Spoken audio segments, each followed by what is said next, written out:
I never imagined my husband's funeral would be the moment my life split cleanly into a before and an after.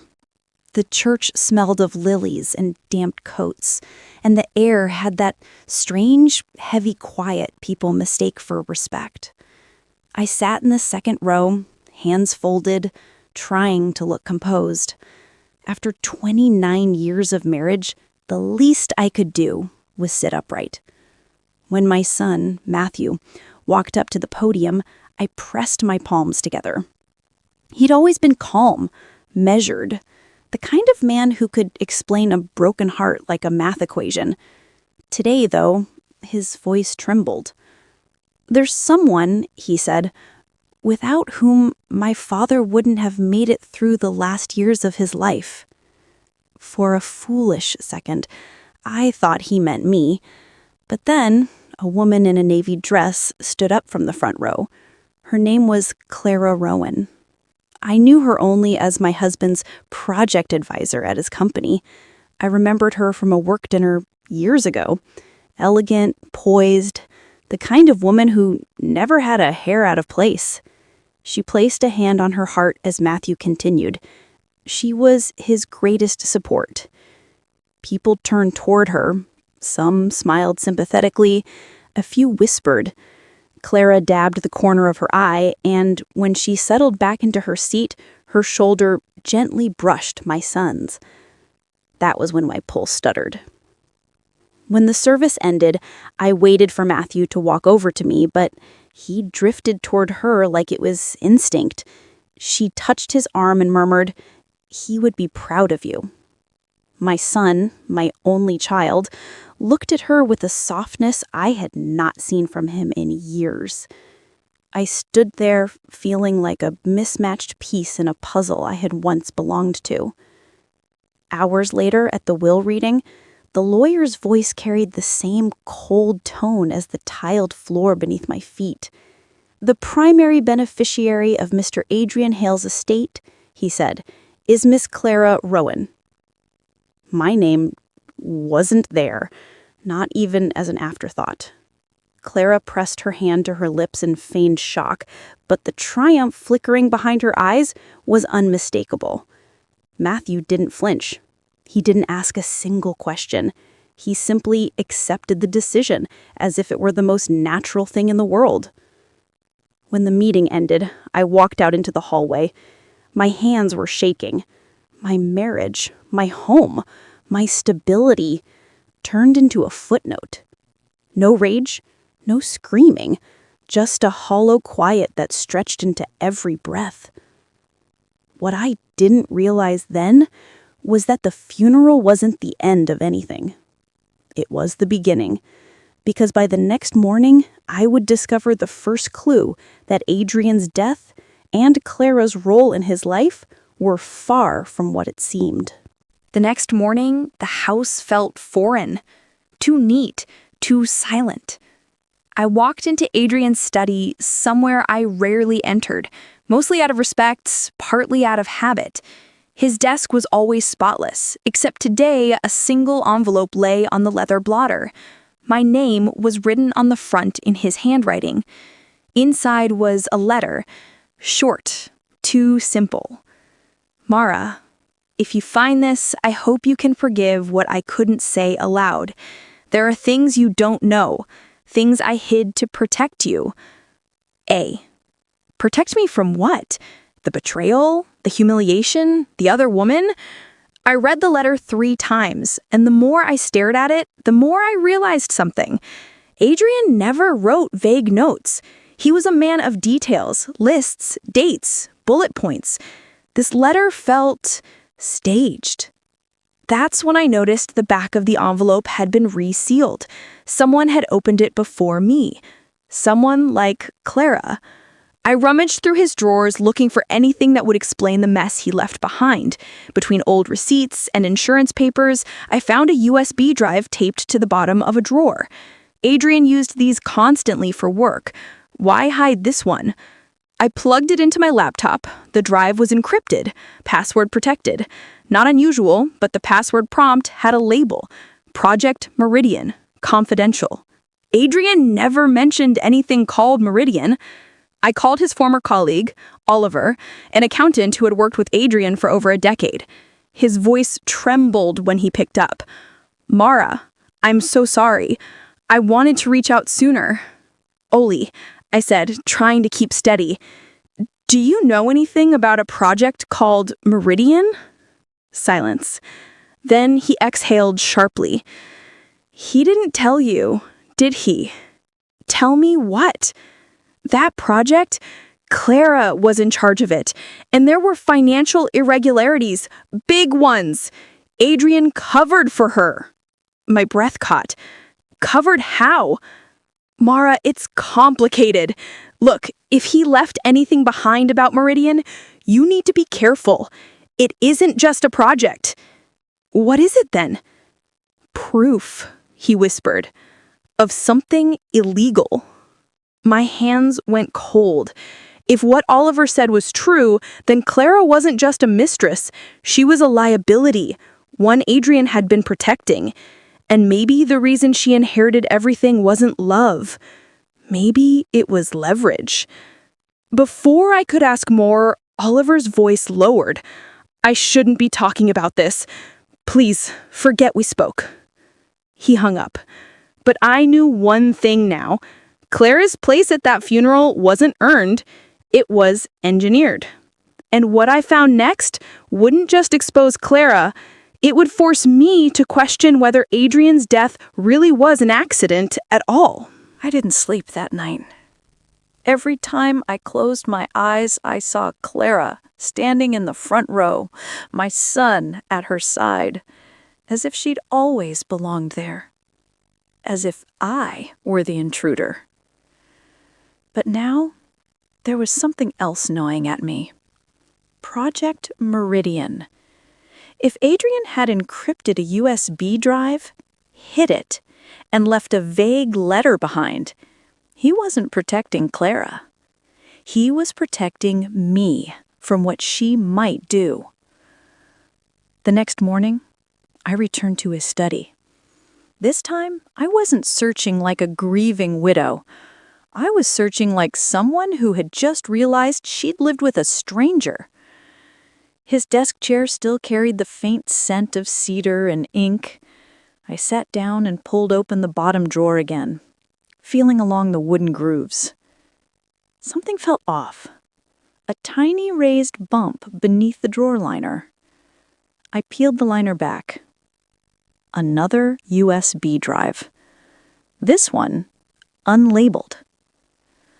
My heart crawled into my throat as I plugged it into the computer. No password this time.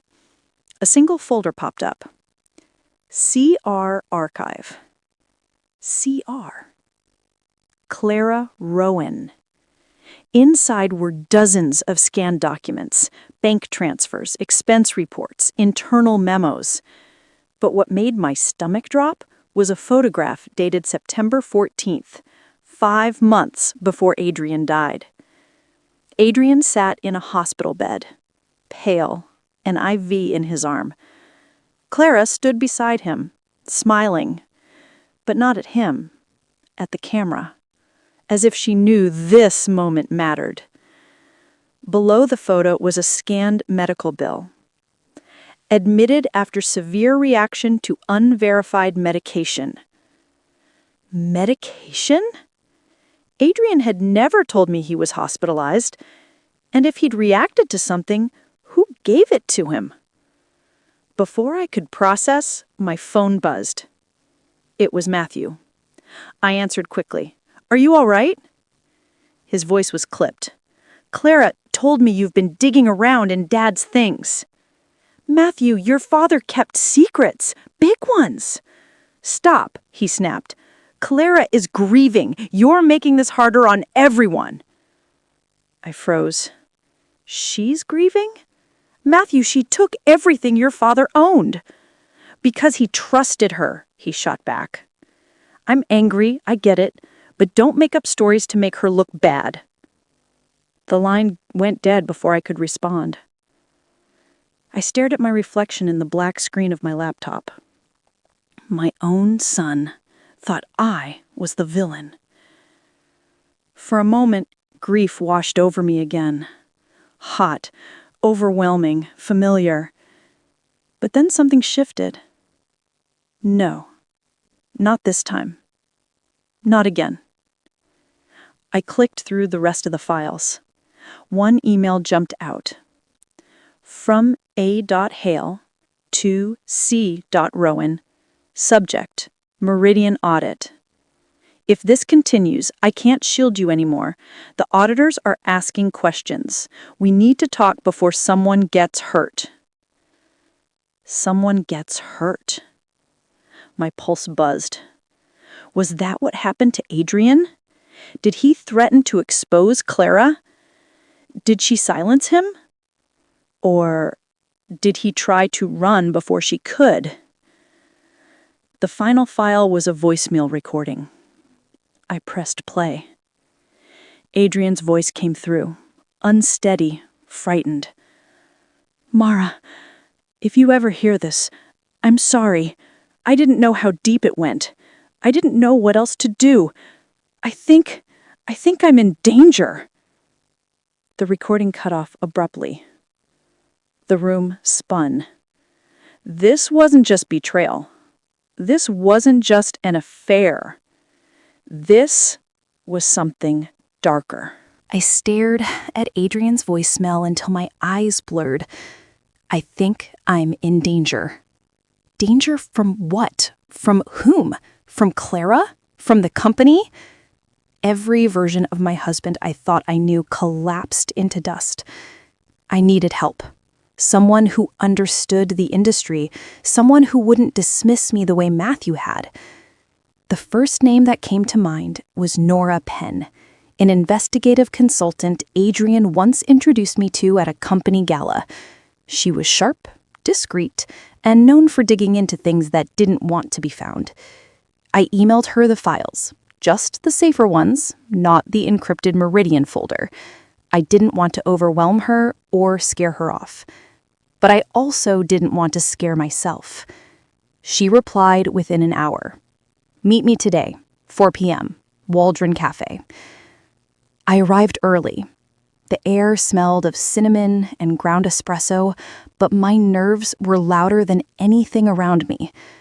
When Nora walked in, she looked exactly as I remembered. Sleek hair, no-nonsense posture, eyes that saw through people. "You look tired," she said honestly, sitting down. "It's been a long month," I whispered. She opened her laptop. "I reviewed the files you sent. Mara, this isn't just an affair or a property dispute. Your husband was covering up financial crimes." I swallowed. Crimes Clara committed? Possibly, but I also see Adrian's name tied to approvals and transfers. If Clara goes down, he might have gone down with her. She paused. And someone who's cornered is dangerous. My throat tightened. "Do you think his death?" "Accidents are convenient," she said gently. For a moment, neither of us spoke.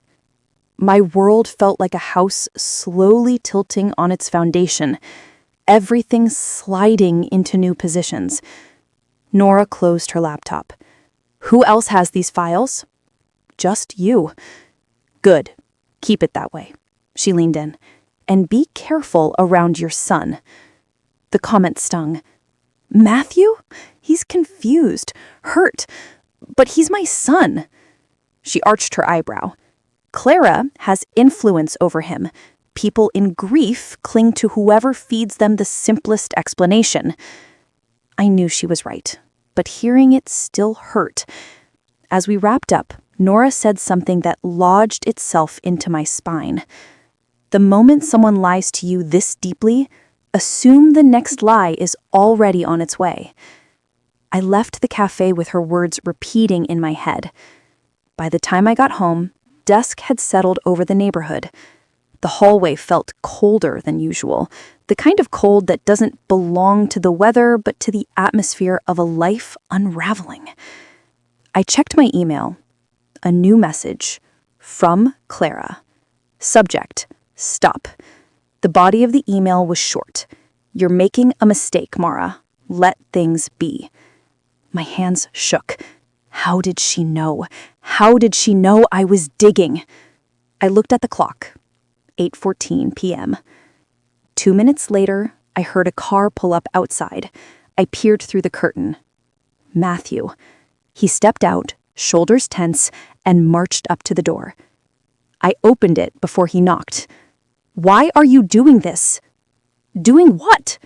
"The digging, the accusations. You're acting paranoid." I stared at him. "Did Clara ask you to come?" He looked away. That was answer enough. "She cares about Dad's memory." No, she cared about her secrets. "Matthew," I said carefully, "there are things you don't know, things your father hid." He tensed. "Clara told me you'd say that." Something inside me cracked. Clara wasn't just taking my husband. She wasn't just taking my inheritance. She was taking my son's mind, too. I stepped back. "Maybe you should go." His jaws tightened. For a second, I thought he would hug me, apologize, soften. But he didn't. He walked away. As his car disappeared down the street, the house felt smaller than ever. But I wasn't done learning truths, because the next morning, Nora called me with the discovery that changed everything about Adrian's final days and Clara's true intentions. Nora called me at 7:12 a.m. sharp, too early for anything casual. "Are you awake?" she asked. My stomach tightened. "Yes, what happened?" "I went deeper into the files," she said. "There's something you need to see, and something you need to understand." She sounded different, not calm and controlled like yesterday, but tight-voiced, urgent. "Tell me," I whispered. "Not over the phone. Come to my office in an hour." When Nora said something like that, you didn't argue. I dressed quickly and drove downtown through rush hour traffic, feeling like the city was moving faster than my thoughts. When I reached her building, she buzzed me in immediately. Her office was small but tidy, walls lined with case binders, shelves of neatly labeled folders. She closed the blinds as soon as I entered. "This isn't paranoia anymore, Mara," she said. "This is fact." She turned her laptop toward me. On the screen was a digital archive of hospital reports, ones I had never seen before. I frowned. "What am I looking at?" "Your husband's medical history for the last 18 months. "That can't be right," I said. "Adrian wasn't sick. He had routine checkups, but not those." Nora tapped the screen. "These ones." The documents were from a private clinic, not Adrian's usual doctor. The admissions showed 2 ER visits for dizziness, 1 for severe chest pressure, 1 for memory lapses. "Why didn't he tell me?" I whispered. "Because he didn't want you knowing what caused it." My breath stalled. "What caused it?" She clicked to a toxicology panel. Traces of a medication Adrian wasn't prescribed. Repeatedly. In increasing doses. Medication I had never heard of. And then she opened another file. Security footage from the clinic's parking lot. I didn't know where she got it, and I didn't ask. Adrian staggered out of the clinic doors, and Clara walked beside him, supporting him by the arm. I felt the blood drain from my face. "And it gets worse," Nora murmured. She played a second clip, recorded 2 weeks after the first. Adrian and Clara again, same clinic. But this time, he looked angry. He pulled his arm away from her. She grabbed it back. "You're hurting me," he said. The audio was faint but clear enough. Clara leaned close, whispering something. Adrian flinched, like he was afraid. A tremor rippled down my spine. "Do you understand what this means?" Nora said, softly. I nodded slowly. She didn't just take advantage of him, she controlled him. Nora folded her hands. "I think he tried to cut ties," and she panicked. "And the car accident?" I whispered. Nora didn't answer. She didn't have to. We both knew what she was implying. She changed tabs and opened a phone screenshot. This was found in the recovered data logs from Adrian's work laptop. It was a draft text message, unsaved, unsent. Matthew, I need to talk to you. Clara isn't who you think she is. I'm ending things. If anything happens to me, tell your mother. The timestamp? The night before he died. My chest tightened. Heat rose behind my eyes. He tried to warn us. He tried to warn me. He died before he could. Nora put a gentle hand on my shoulder. Mara, this wasn't an affair gone wrong. This was someone manipulating, isolating, and possibly harming him. I felt something shift inside me. Not grief, not heartbreak, resolve. Clara hadn't destroyed just my marriage. She had destroyed my husband's life, and she was still walking around, smiling. I arrived home from Nora's office, with my heart pounding in that slow, heavy way grief does when it mutates into something stronger. I wasn't numb anymore. I wasn't confused. I was bracing myself for whatever came next. I didn't have to wait long. Because 30 minutes later, someone knocked on my door. 3 quick taps, 1 hesitant one. Not Clara's boldness, not Matthew's anger. When I opened it, Oliver stood there, the accountant who'd warned me to be careful. His tie was askew, his eyes tired like he hadn't slept in days. "Mara," he said, swallowing hard. I shouldn't be here, but I couldn't stay silent anymore. "Come in," I said. He stepped inside slowly, nervously, his hands clasped together as if holding himself in place. He refused coffee. He refused to sit. He just stood in the middle of my living room and took a deep, shaky breath. "I know what happened with Adrian.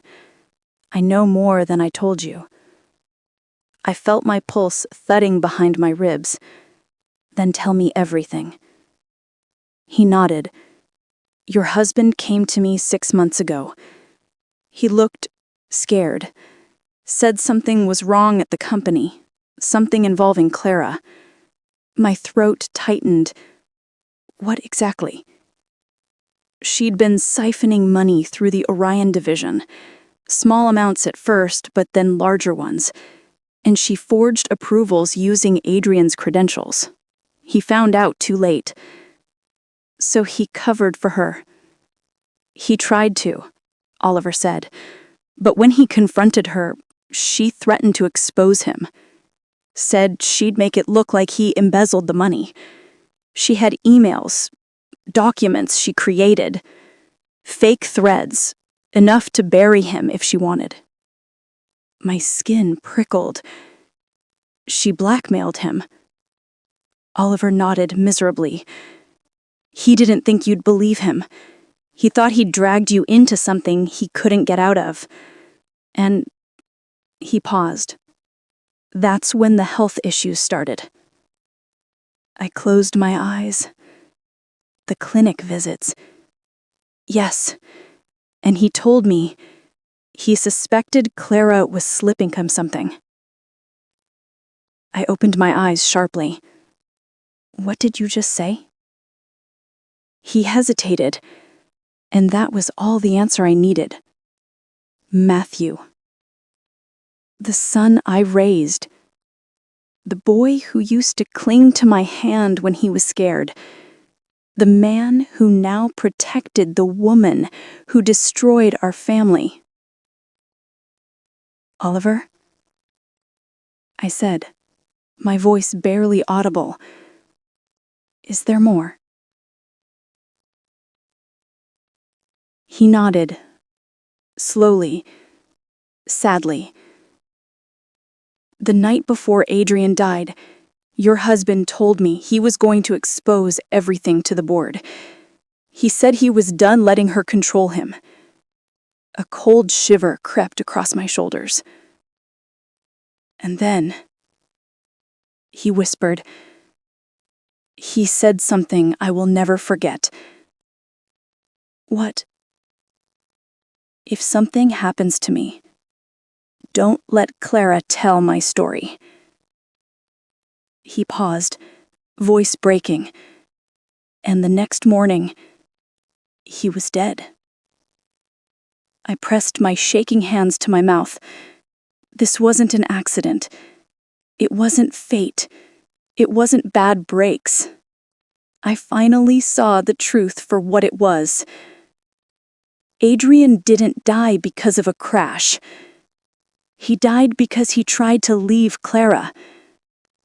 And when I decided to confront Clara myself, I had no idea that she would beat me to it by crashing into my life in the most violent way imaginable.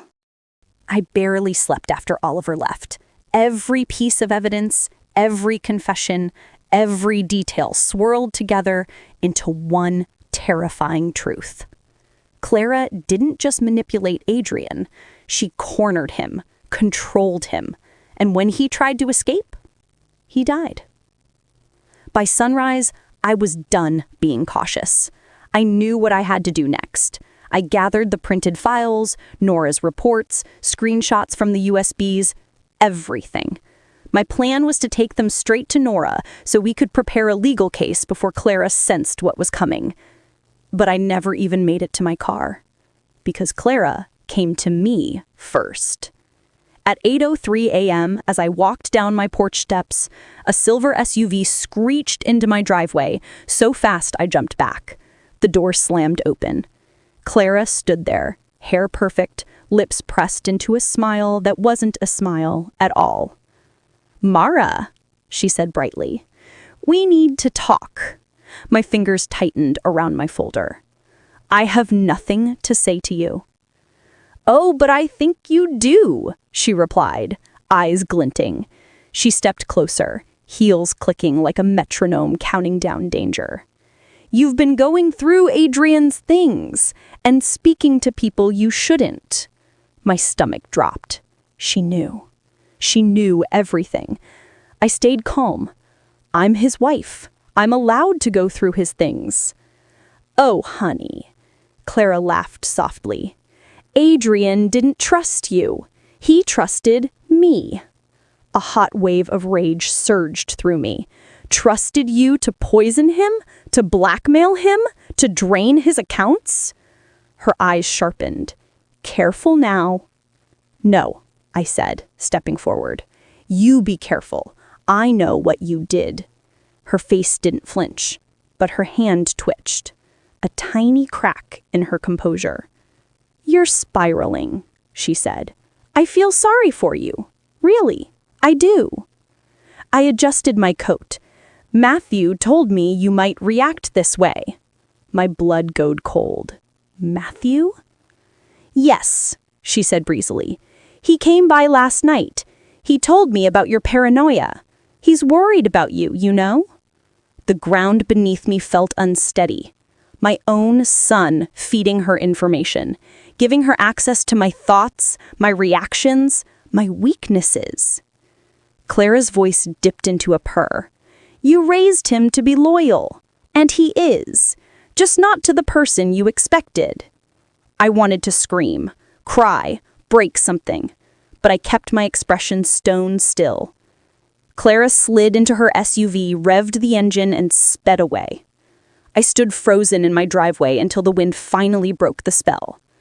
My hand shook as I looked down at the folder of evidence. If I stayed quiet, she'd win. If I fought back, she'd come for me. But then I remembered Adrian's voicemail. If something happens to me, don't let Clara tell my story. My fear turned into something sharper. I wasn't just fighting for myself now. I was fighting for the truth. And in part 8, the truth finally erupts, because everything I discovered, everything I exposed, led to a showdown that none of us could walk away from unchanged. After Clara's threat, I didn't go inside my house. I didn't sit down. I didn't cry. I drove straight to Nora's office with the folder of evidence pressed against my chest like a shield. She opened the door before I knocked. "You look pale. What happened?" Clara came to my house, I said, stepping inside. She threatened me. She knows everything. She knows I'm digging. She knows Matthew is talking to her. Nora froze. Her expression hardened. Then we don't have time. Sit. We're finishing this today. She began assembling everything: hospital reports, financial records, Oliver's testimony, the voicemail, the unsent text message, the board, the auditors, her own investigative contact. Everyone would get a copy. "This is enough," she said. "Not enough for a murder charge yet, but enough to destroy her reputation, her career, and her access to anyone she can manipulate." "And Matthew?" I whispered. "We handle that separately." She hit send to all with a click that echoed like a gunshot. There was no undoing it now. The board meeting. 2 days later, Nora called. "They've scheduled an emergency review of the Meridian project. They want you there." My stomach twisted. "Me? You're the only one with the full perspective." When I walked into the boardroom, Clara was already there. Smooth, polished, perfect. Matthew sat beside her, jaw tight, but his eyes flickered with uncertainty when he saw me. Clara's gaze sliced toward me. "You shouldn't be here." I took my seat. I'm exactly where I need to be. The board president cleared his throat. "We received concerning evidence regarding Project Meridian and Mr. Hale's final months." Clara's smile didn't break, but the muscles in her jaw twitched. File after file was displayed. Transfers, forged approvals, clinic visits, the photo of Adrian looking afraid, his voicemail, his unsent text.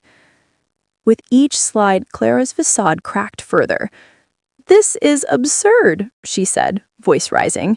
"Adrian trusted me. He depended on me." "Did he depend on you, or did he fear you?" I asked quietly. For the first time, her mask slipped completely. "How dare you?" she hissed, leaning forward. "You weren't there. You weren't enough for him." Matthew flinched beside her. I met his eyes. "Your father was trying to leave her. He tried to warn you. He tried to warn me. He didn't die because of an accident. He died because he was alone with someone he finally realized he needed to escape." Clara exploded. "You think I killed him? You think I—" "Enough," the board president snapped. "We have more witnesses." Oliver entered the room. Clara turned white. He spoke calmly, firmly. "Adrian told me he feared Clara would ruin his life if he exposed her. He said she was controlling him, and he said he felt unsafe." The room went dead silent. Clara's breathing turned ragged. She grabbed her purse as if searching for something, then froze. Security guards stepped forward. She wasn't being arrested, not yet, but she was being removed. Disgraced, exposed, cornered, just like she had cornered Adrian. Her eyes locked onto mine as they let her out. Venomous, wild, but defeated. "This isn't over," she spat. "It is," I whispered. "For him, for me, for Matthew." The aftermath. Later, after everyone had left, Matthew approached me. His shoulders sagged. His face looked older than I remembered. "Mom," his voice broke. "I didn't know. I swear, I didn't know." I touched his cheek the way I used to when he scraped his knees as a boy. "I know," I said softly. "She lied to all of us." Tears welled in his eyes. "Can you forgive me?" "Yes," I said, "but now you have to help me forgive myself." He nodded and pulled me into a hug that felt like it belonged to family again, not strangers divided by a manipulator. Epilogue. Clara lost everything. Her position, her standing, her mask of innocence. The financial investigation is still ongoing. A criminal case may come. But whatever happens, she no longer holds the power she once did. Adrian's memory, once tangled in her lies, finally rests where it belongs, with truth. As for me, I stood on my porch that evening, watching the sky turn gold, and for the first time in a long while, I breathed without fear sitting on my chest. The silence didn't feel like loneliness anymore. It felt like freedom.